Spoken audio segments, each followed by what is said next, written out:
All right, hi everybody. This is Ebere Okoye from the Wealth Building CPA.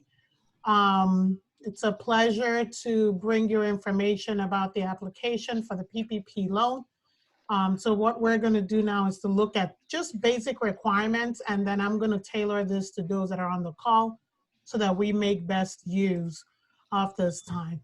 So I will go ahead and share my screen. Okay, so can everybody see my screen? Yes, yes. So the main thing that we're gonna do, I don't know how to do both the chat and the sharing, so I'll see, maybe I might have to resize it later on so that I'm able to do chat. So let's just look at these and then I'll stop the screen sharing. So who's eligible to apply for the PPP? I'm just using the Cabbage website. You can look at any website. If you're a small business with fewer than 500 employees, a small business that meets the SBA size requirements, if you're a sole proprietor, independent contractor, self-employed individual, or you have a gig business, you qualify. If you're in the hospitality or food business, you also qualify. Nonprofits are allowed to file for the PPP, veterans organizations, and a tribal entity. Also, keep in mind that if you have an affiliation requirement, you can only apply for one. So I know some of you have more than one business. If you have more than one business, you can only apply for just the one business. So right now what I'm gonna do is I'm gonna stop sharing my screen so that we can talk. Basically, I wanna ask on the chat, does anybody have any concerns about whether or not they think they apply? Because what we can do is to look at your specific situation and then come up, with reasons to see whether you apply or not before we move on.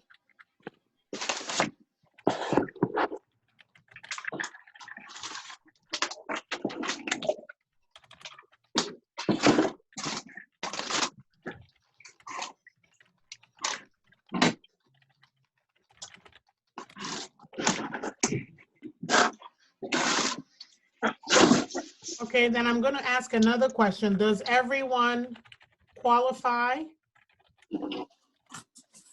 Does everyone on the call qualify for the PPP program? I'm also going to ask that on the chat.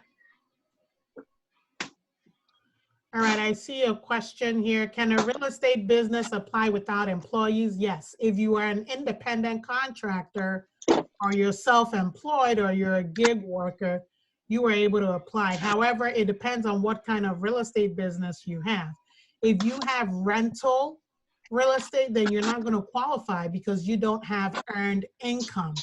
Most of this really is for individuals who have earned income. So if you're in real estate, you have earned income from the business in order to qualify.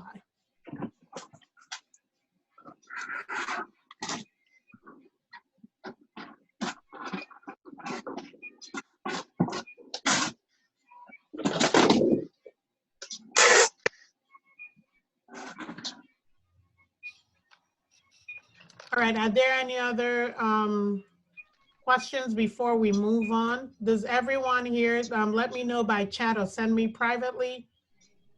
Does everyone on here qualify for the PPP program? Or if you're not sure, then we can discuss. All right, so one client wants to know where they got PPPs for both of their companies. Does that impact it? No, it will not impact it because the PPP that he received was from the one company and he's not getting any PPP proceeds from the other company.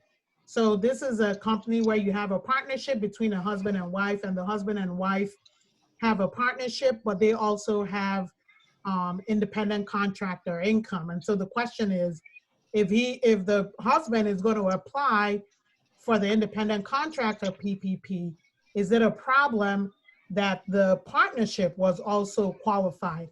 And the answer is no, because the husband does not get any kind of earned income from the partnership. Only the wife does.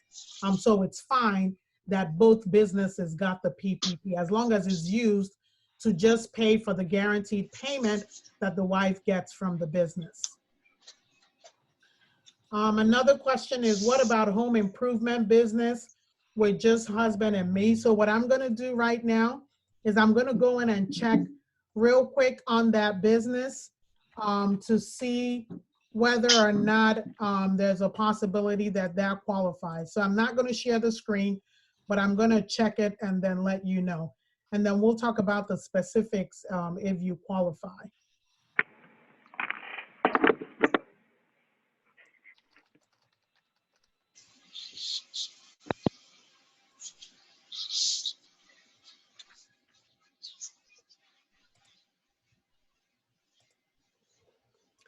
All right, so just looking really quickly, this partnership between the husband and wife, for the person that asked the question, has an ordinary business income of $4,000. If I go and look at the K1, the K1 does qualify because that income is subject to self-employment tax. So if you have K1 income and you have income on line 14A, you do qualify.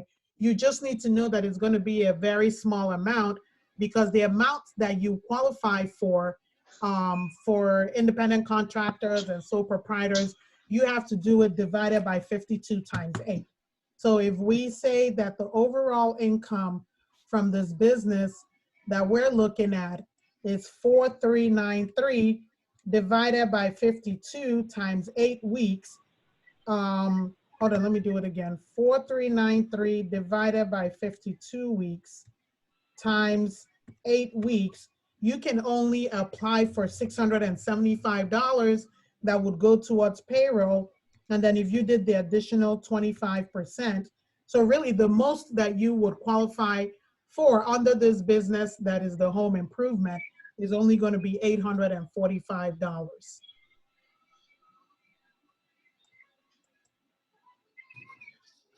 All right, does anybody else have any questions about qualifications before we move on? This is a very specific and very unique meeting, because I'm just doing it just for the wealth building plan clients, just based on your specific situation. But a lot of people had requested that we do it as a group so that they can benefit from questions that others are asking. So I'm assuming here that everybody is okay since there's no more questions before I move on.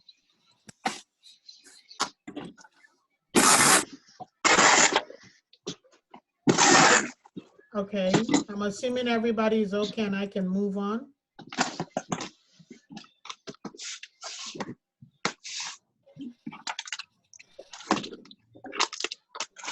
All right, and then if you're not currently speaking, you can mute yourself, and then if you have any questions from me, you can unmute yourself.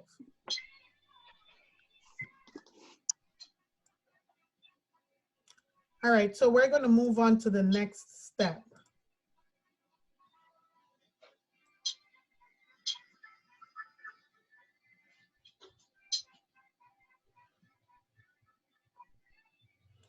So next thing that we're going to look at, and now I'm also going to share my screen. What can you use the PPP loan for? You can use the PPP loan to fund payroll for employee salaries, costs related to the continuation of group health care, benefits during the paid sick leave, and the insurance premiums, mortgage interest payments, rents, utilities, interest.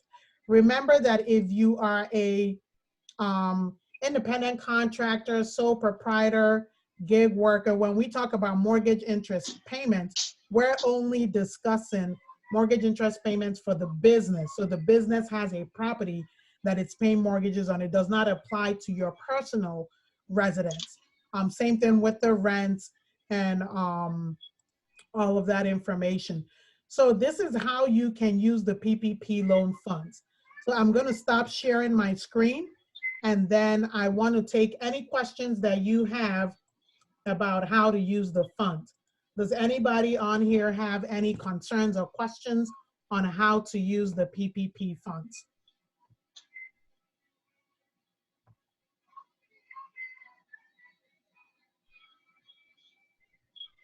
I know some of the questions that I've gotten in terms of the use of the PPP funds, there's some clients that were concerned that unfortunately a lot of banks are making mistakes and they're approving loans left, right, and center based off of a wrong calculation. They're not necessarily certifying the calculations.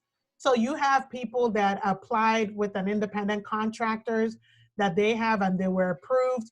You have people that applied based off of their overall income, because the limit is if you have $100,000 or more of payroll, you can only use $100,000. So if you have an employee and they make more than $100,000, let's say they make 150, you can only use $100,000 for the calculation. Well, we have some clients that did not know this, and so because of that, they used their salary of $250,000 to do the calculation, and they were approved. So I need you to understand that just because you were approved for the loan does not automatically mean that you're going to be qualified for the forgiveness. A lot of people are treating this almost like a, we're mostly investors. So a lot of people are treating this like a, like a property loan qualification that, they're going to do their due diligence, check your credit, check this and approve you. No, they're making their approvals based on the documents that you provide. They're not necessarily checking it to see if it's accurate. Where they're going to do all the certification is when it's time to determine the forgiveness. So for the client who got $250,000, I've informed them that yes, even though you were qualified for $250,000, you can only use $100,000 in calculating what you can use the payroll for and what will be forgiven.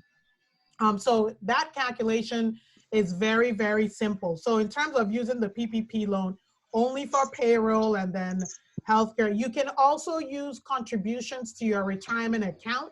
However, we don't have definitive guidance on that yet. But what most people have suggested is that if you're making a contribution, let's say, because most of my clients, most of you that are on here, you usually would make your solo 401k contributions at the end of the year or during tax time. You just do it in bulk. So if you do it in bulk, the best way to calculate it would be same thing, just divide by 52 weeks times 8. That's how much of your profit sharing contributions that you can use the PPP loan for. One of the questions asked is, are you able to use the PPP funds for anything other than the payroll and what's listed here if you're going to pay it back? No, that will be considered fraudulent. So even though you may be required to pay some of the loan back because you don't meet the requirements, you are still expected to use those payroll funds for just payroll, and then also for the things that we have listed here, where's the healthcare, rents, utilities, and any of that stuff. If you don't use it and you use it for other things like you balling, going shopping, going on vacation and all that, that will be considered fraudulent. What I'm telling people, and we're going to discuss this more next week, what I'm telling people is please set up a separate bank account with your bank. Have those PPP funds or any other relief that you got during this time go into that account and then incur that expense from that account. That way it's very clear and straightforward on what you use that money for. Okay, so I see a question here. Can you use 100% as payroll expense towards percentage? Can you use 100% as payroll expense towards percentage that is the home office? With the home office expense, that's tricky. They have not come out with guidance on that. So I will say that you should hold off on that until you get word on that. Because even though it says the mortgage, interest, the rent, the utilities, and some of it is for the home office, they have not given us clear guidance that you can do the percentage of the home office that you have on the, the net Schedule C amount. So until we get guidance on that, I'll say you should hold off on it. I'm suspecting it's going to be a very small amount anyway.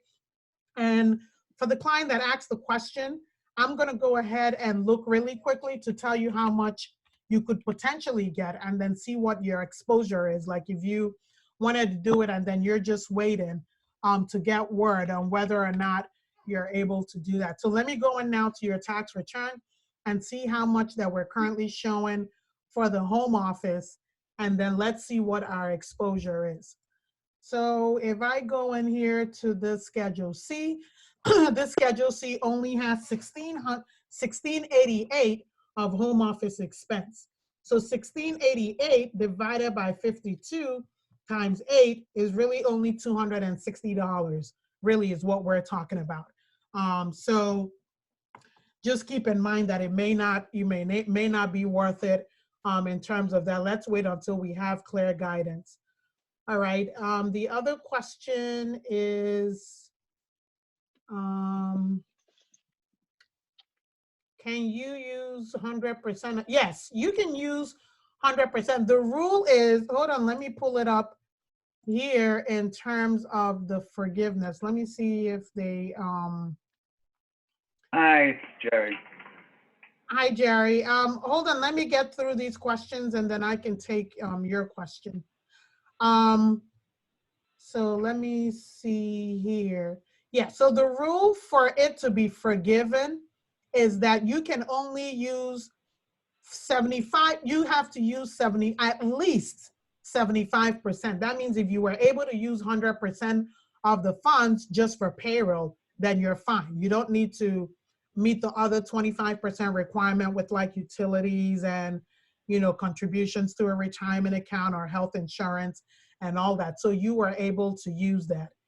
Final question here. If you pay yourself through a member draw and I'm not actual employee payroll, can I still qualify? Yes. So for the client that asked this question, I'm in the same situation. What I'm gonna do is I'm gonna have separate bank accounts set up and then also the funds go in there, but I'm gonna pay myself, and what I usually pay myself from my LLC, I call it guaranteed payments. So I'm not gonna call it a draw because a draw is a distribution. So rather than when you write that check from that account and call it a distribution, you wanna call it guaranteed payments, because as a member or manager of the entity, your calculation is also included in the PPP calculations. But when you write that check, do not write it as member draw, write it as guaranteed payment, because that's the payment that is subject to self-employment tax. So I hope that's clear. Jerry, I can take any questions that you have. Oh, no, sorry. I forgot I was on speakerphone. I was talking to Regina. That's okay. Never mind. Oh, okay. All right. You're good. Okay. So moving on, do we have any other questions before we look at some of the other,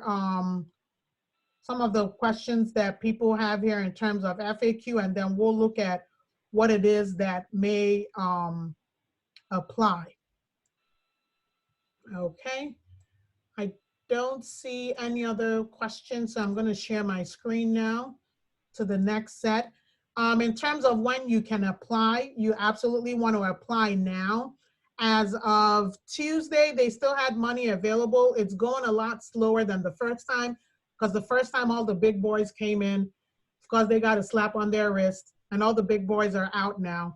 The goal of SBA is to be able to say that at the end of this program that at least 70% or 80% of this funds went to small businesses with 50 or fewer employees. So they're slowing down in terms of how they're qualifying, and then those who originally got this loan have already, given it back, or if they were not able to certify by May 8th or today, May 14th, I know some of it was extended to May 18th, they're giving that money back.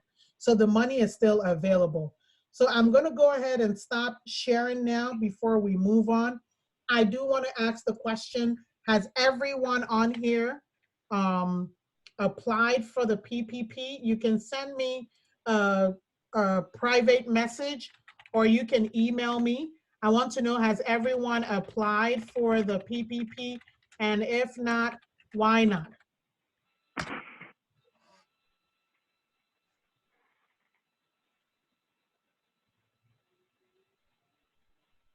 And if you didn't apply because maybe you didn't qualify or you don't have the earned income and all of it, just let me know why. I want to make sure, like I said, that the wealth building plan clients, I do want to make sure that you guys are taken care of in the next week. So if there's anything that we need to get through so that we can get you to the point of applying, I want to make sure that we take care of it today because time is of the essence.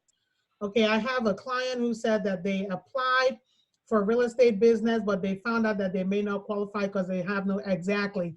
Like I said, I mean, it depends on how long it takes for you to apply for it. $1,000 is still some money.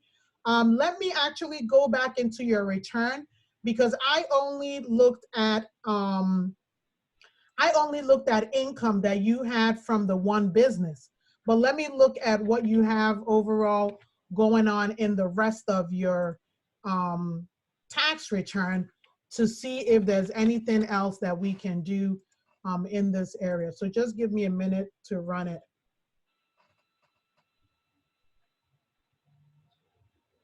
Okay, yeah, so the real estate business has a big loss. Okay, okay, understood.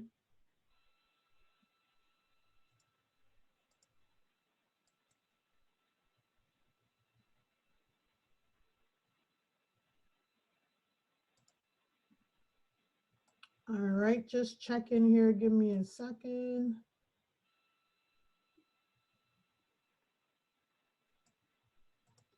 Okay, so from what I noticed here, even though we did mention before that you're able to apply with that business, it sounds like you may not even be able to apply for that because it doesn't look like you have self-employment income. So it looks like when we bring that in to the individual return, we probably have a business use of home that was able to wipe out that income.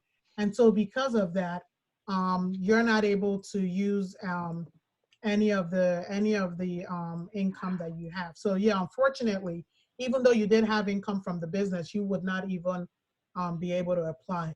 All right, I understand some others say that they do not qualify, they're not eligible. Okay, congratulations to those who have already been funded.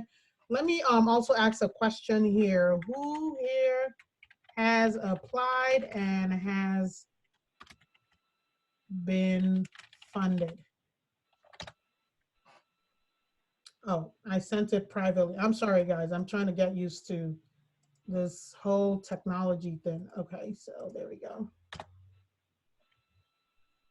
All right, while we're waiting, we are going to move on to the next set of criteria that we're looking at. In terms of information, what documents you would need to provide. Is Obi on the line? Are you able to assist us with that in terms of letting us know what kind of documents? I know that several banks and several of the fintech lenders have their own requirements. Congratulations, I see Mr. Terman has been, okay, wonderful, awesome. So we will be having a meeting for those who have been approved. We will have a meeting next week to talk about the forgiveness documentation. In the meantime, like I said, what you need to do, set up a separate bank account, move those funds to that separate bank account, do your payroll off of that account. Then when we meet next week, then we're gonna start talking about all that. Before I let OB come on, somebody says they're asking for a 941. The 941 really doesn't matter. The 941 doesn't matter because it's really for those with employees. If you're an independent contractor, you're self-employed, or you're a gig worker, you would not need to provide a Form 941. You would just need to provide your Schedule C for 2019 or your K1 or your 1099. 941 is really only for those who have employees. All right, I have one person here that stated that they use 2 banks. Exactly. We've been using 2 or 3 different banks because each one has their own specific guidelines. I think also the banks and this fintech providers are also overwhelmed because everybody is coming at them at the same time, and all of this came out, and then the rules are changing. Obi, are you available now to tell us what documents are needed? Yes, I'm here. Okay, everybody welcome Obi, who also happens to be my husband. Yay, hubby, how are you? So Obi has been helping all of our clients with making sure that they have the right documents to apply. So I'm gonna ask Obi to explain with the different lenders that he's been working with, the fintechs and the different banks, what are the general requirements? I would say before you start, and if you're gonna go through your bank, just go through your bank and look at what the requirements are. All of them have it. So Obi, you can take over from here. Yeah. Well, initially when the whole process started, different banks, the established banks had more rigorous processes, and they were different. But now the fintech, the financial technology companies have kind of streamlined things, making it very easy. So the documentation is not really much. The application form with the fintech is already in the web. So as you fill out the form, you're already filling out the application form. So you don't need to do that separately if you're working with a fintech. The only requirement is usually your Schedule C, since we're talking about self-employed people, is the Schedule C. You don't have to file your 2019 taxes. All you need to do is to have the Schedule C prepared and presented in the same format as it would be in your taxes. So when you have that, it's very easy for the system to recognize it and process your application very fast. So if you haven't filed your 2019 taxes, you just want to get the Schedule C prepared and made available for upload. Then when you are approved, they will ask for the formation documents, certificate of incorporation, as well as the operating agreement with your signature on it. They'll also ask for your identification front and back, which is most likely your driver's license. So it's been streamlined and made very simple. One other document is the evidence. They want to see evidence that you have that you are in business in February of 2020.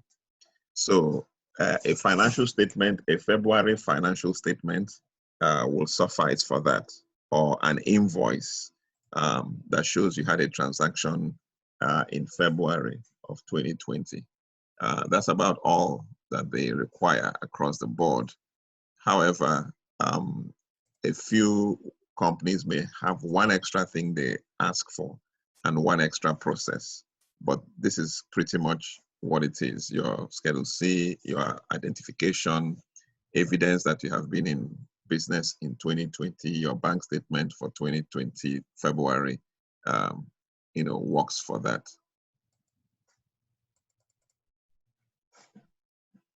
So I'm done. Okay, what have you noticed is the difference between some of the banks? Like I know, we've had like the Bank of Americas, the PNCs, the TD banks, and what have you noticed is the difference? Which ones have been the most complicated? And if you were to recommend some of the lenders, who would you say has been the easiest to work with that you would recommend they go with? The easiest is the financial technology platforms. They are way ahead of the banks, the old banks. The old banks seem to have some manual process where somebody gets to review, and that slows things down. So most of those who apply through the old banks, the regular banks, are usually delayed. Bank of America, is almost impossible to speak to a human being, literally, with Bank of America. Not even your bank manager or officer will be able to help you with Bank of America. With Cabbage, which is one of the financial technology companies, we've seen results within 24 hours. Blue Vine, we've seen results within 24 hours. They are really using technology to make things fast. And the interface with a human being is much less with them. And amazingly, you can speak to somebody if you really have to speak to somebody. cabbage and blue vine will be my top recommendation right now. Okay. So right now we're going to start addressing questions that people have about the application. Does anybody have any questions about the application process before we move on?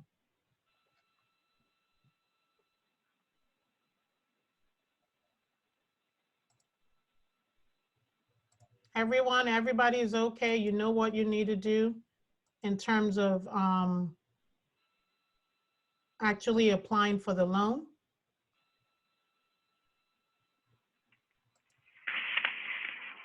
Okay, so we also have somebody who stated that they transferred money into a separate account, but their plan was just to transfer the funds into their main account and whether they should switch. I'm recommending switching. I actually called ADP and they said it was going to take like 48 hours to make the switch. The reason why is that I don't want to have to provide my main business account as the substantiation for how the funds were used. So I want the payroll for the next 2 months to come out of the account that I set up for the PPP loans and the other grants. And that's all I need to provide. I don't want to start getting into my main account and all that. I mean, how you do it is fine. I just wanted to keep things clean. So I actually went online, set up a bank account, then we need to work with ADP to get the account switched. And I'm just gonna have everything come out of that. The rent is coming out of that, utilities coming out, payroll coming out of that. So when it's time to do the substantiation and the loan forgiveness verification, come July 1st and going up, I'm just gonna be providing that bank account and not have to deal with having to provide my main bank account. Okay, somebody asked if not Schedule C, then K1 is okay. Yes, K1, you want to pay attention to if you have line 14A, self-employment income, that determines whether or not you're able to qualify. Somebody wanted a replay just on the phone about financing, which I need like yesterday. So, okay, that's fine. Yes, we are definitely going to have this recorded. I'll try to see if we can have it uploaded to the website and then we will send out a link. Okay. Yes, we are talking about the PPP. That's the one that we're talking about. I'm glad that you brought that up about the PPP because there's other programs that are available that have not yet closed. So if you're in PG County, the PG County application is still open. So there's 3 levels of relief that's available. There's the federal level, state level, and county level. So please make sure that you are checking all 3 levels for what's available. If you are in PG County, the PG County application is still open. It will close out tomorrow. So if you have not yet applied for the PG County application, please make sure you go and do it. Obi, can you please assist us in posting in the chat the link to apply for the PG County one while I answer the rest of these questions? Is the payroll report good enough for substantiation so you don't have to show your main account? No, it's not going to be enough. And let me explain why. When we called ADP, ADP is not able to separate out the payments that you're making to your FTEs, full-time equivalent employees, meaning those that are on W-2 versus the people that are independent contractors. So if you process a payroll report, it is going to show independent contractors and your W-2 employees all combined in that payroll report. I'm still going to call ADP to see if I can do a special payroll for my independent contractors, so that what I'll do is to process the employees first, and then it goes out of the bank account that I set up for the PPP, and then process a second one for my independent contractors, and I'll just write them a check. Usually I don't have a lot of independent contractors, maybe like 3 or 4, and so it's easy for me because I really don't want a situation where somebody's going to be looking and start asking questions and you transferred this money, you didn't transfer. I don't want to deal with any of that. So what I'm doing is the payroll accounts for the next 2 months is going out of the PPP account, but I need to figure out a way to pay my independent contractors. There's a way to set it up in ADP where you process their payroll, but you put that they've already gotten their money and I write them a check here in the office or just do a transfer. That way I don't have to deal with ADP having to pull the money from the independent contractor for the independent contractors from the PPP account.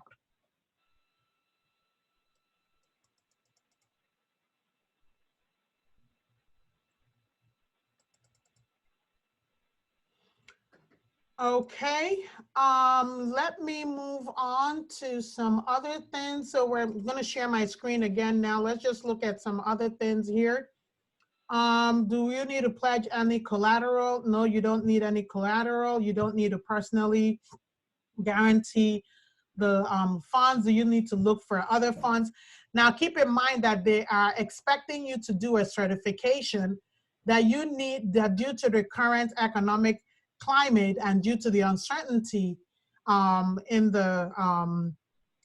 to the uncertainty in the business environment, you're not sure whether or not you're going to be able to, afford, for at least payroll and all these things. And that's why you're getting the PPP loan. But in terms of looking for funding from other sources, we have seen guidance where they were saying that, yes, you need to be able to look for other sources of funding.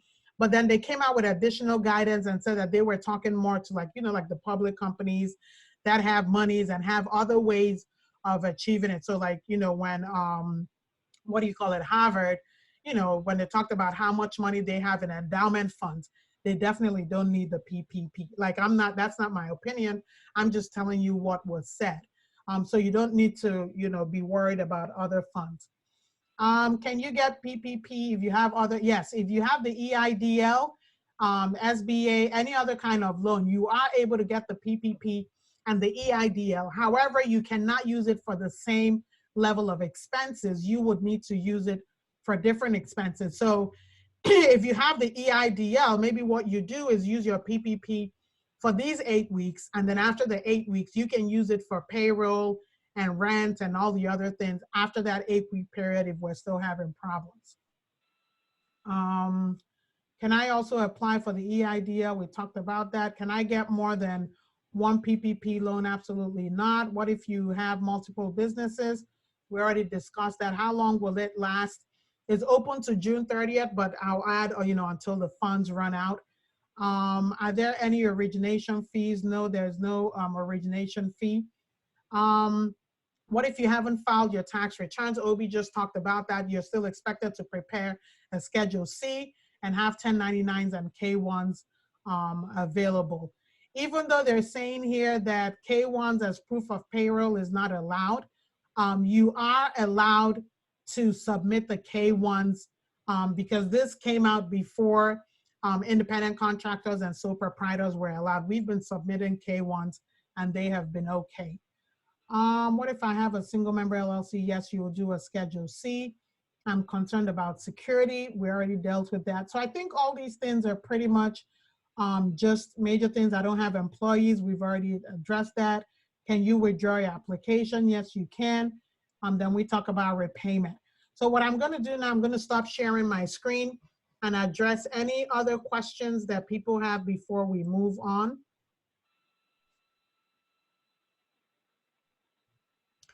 So one of the things that I want to talk about now is how the whole PPP works with unemployment. So it's possible that you may not have qualified for a PPP loan or you are ineligible for a PPP loan, but you need to check with your state because at the federal level, independent contractors, sole proprietors, partners and stuff, if you've been impacted by COVID, you are allowed to apply for unemployment.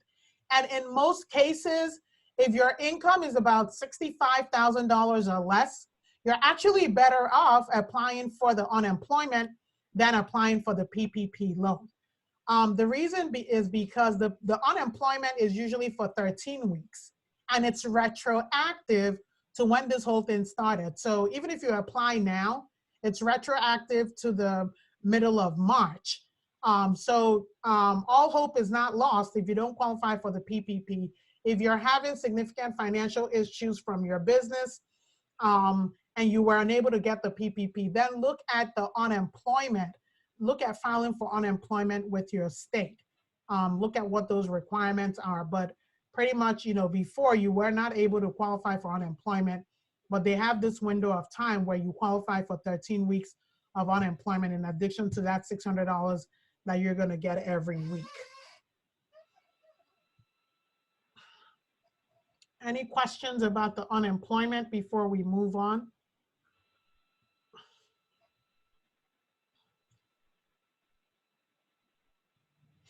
Okay.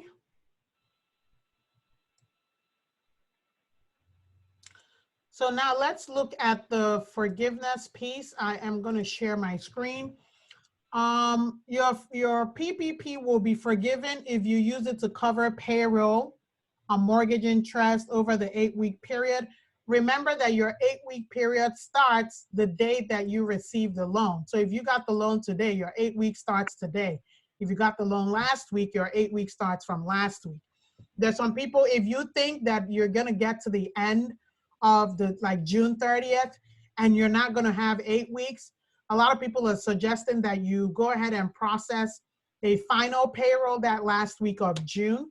Although we expect that between now and then that more guidance is going to come out in terms of whether they're going to give an extension, because the whole thing, it was expected that it would be May and June, 8 weeks, but people are just now getting approvals for their PPP. So I don't expect that they're just going to tell you to use it for 6 weeks. I'm suspecting that they may just ask you to do it 8 weeks from the time that you get approved. How much you're going to be approved for is going to be based on the payroll costs that you spend during the 8 weeks, the interest, the rent, utilities, and it will not be considered cancellation of debt income. Now, there's something that came out, but I know that they're still trying to change it. Even though they said that the forgiven amounts will not be cancellation of debt income, they also came out and IRS came out and said that whatever expenses that you use the PPP loan to pay for will not be deductible. So it's kind of like a wash. So it's like you got $30,000, you're not going to pick up cancellation of debt income, but you use that $30,000 to pay for expenses. The IRS will not allow you to deduct that $30,000 of expenses. Bottom line, they're going to get their taxes somehow. So that's probably going to be a fight between the SBA and IRS, because they're saying that the IRS is not authorized to do that. They may come out with guidance on that later on. That's still 1 year in the making, next year's tax filing. So they have enough time to figure out how they're going to work all that out. The amount of loan forgiveness is reduced if there's a reduction in number of employees. So keep in mind that you need to maintain your employee count. If you had 15 employees by February 15th, you need to have 15 employees. Now, not the same employees, because there's some employees who are refusing to come back to work simply because the amount that they're getting in unemployment is higher than what you're going to pay them, even when you include hazard pay. So if you offer them work and they refuse to come back to work, you are not obligated to pay that money back. However, you are required to report to unemployment that you offer them a job and they refuse to come back. You are able to use new employees to meet that requirement, so that's fine as well. Also, the issue of family members is kind of like neither here nor there. What most CPAs are advising is if you're going to use family members, then you want to make sure that they stay on payroll for the rest of the year. Because if an audit or any kind of thing comes out and you just hire them for that 8 weeks, you could get yourself in trouble. How can I request loan forgiveness and all that? The rest of these stuff that we're gonna talk about those next week. This week is really just for those who are applying for the loans, what the requirements are, to make sure that if there's anybody in the wealth building program that qualifies for this loan and has not yet applied, we want to get you to apply as soon as possible. So I'm pretty much done with the presentation. I can answer any other open questions you have, even if it doesn't have to do with the PPP or the unemployment. Like I said, the forgiveness piece we will deal with next week. But if you have any other questions you think that other people could benefit from, or any comments that you want to make, I will do that for another 5 minutes and then we can wrap up. I know that Martisha is on here and Obi is on here. If you guys have any other things that you want them to keep in mind, you are free to share it at this point as we get ready to wrap up.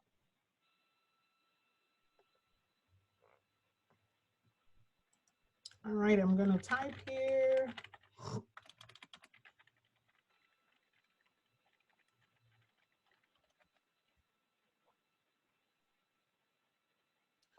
Let me look at my notes too to make sure that I covered everything. Yeah, so usually I tell people to start out with their bank on whatever it is that their bank is offering, but then you use one of the fintech lenders, you know, to go ahead. I don't know if anybody has not applied and wants to see what the form looks like. We can show you what the form looks like, but if I don't have anybody on the call that needs that, we don't need to share it. Let me look to see if there's anything else.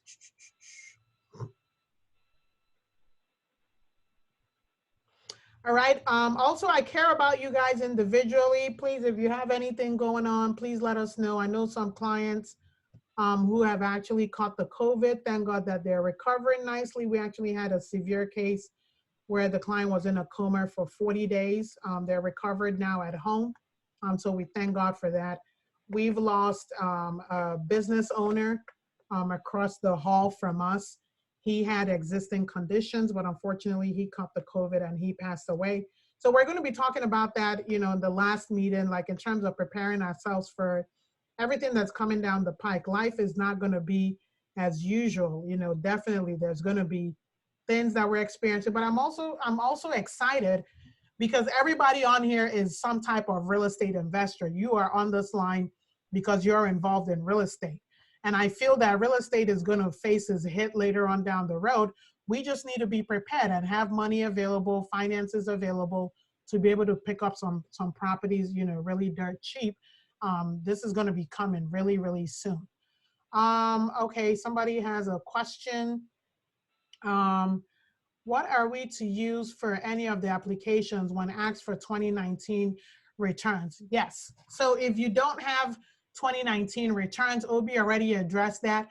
You would want to fill out a Schedule C or a K1. So what we're doing for our clients is if you send in your information, we will get the Schedule C done, just that, and send it in. And then for the K1s, I just generate what the net income is after depreciation and all that. Generate the K1 so that you can turn in your application.